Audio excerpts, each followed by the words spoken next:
ময়লার স্তূপে পড়ে থাকা ৩ বস্তা পবিত্র কোরআন শরীফ উদ্ধার করা হয়েছে। পৌরসভার পরিচ্ছন্নতা কর্মীরা ময়লা পরিষ্কার করতে গিয়ে ৩ বস্তা কোরআন শরীফ খুঁজে পান। উদ্ধার হওয়া বস্তাগুলোতে আনুমানিক ১০০ থেকে ১৫০টি পবিত্র কোরআন শরীফ ছিল। পরিচ্ছন্নতা কর্মীরা জানান, আগের দিন ৩টি বস্তা উদ্ধার করা হয়। এর মধ্যে একটি বস্তা ঝোপের মধ্যে আটকে ছিল, যা পরে উদ্ধার করা হয়। ঘটনাটি জানাজানি হলে স্থানীয়দের মধ্যে ক্ষোভ ও উদ্বেগ ছড়িয়ে পড়ে। উদ্ধার করা কোরআন শরীফগুলো পরিষ্কার করে রোদে শুকানোর ব্যবস্থা করা হয়। ঘটনাটি ঘটে চাঁদপুর শহরের মিশন রোড রেল ক্রসিং সংলগ্ন শাহী জামে মসজিদের দক্ষিণ পাশে রেলওয়ে লেক এলাকায়। সেখানে ময়লা আবর্জনা পরিষ্কার করার সময় পৌরসভার পরিচ্ছন্নতা কর্মীরা ৩ বস্তা পবিত্র কোরআন শরীফ উদ্ধার করেন।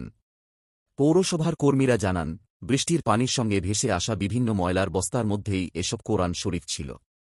কে বা কারা এগুলো সেখানে ফেলেছে, তা নিশ্চিতভাবে জানা যায়নি।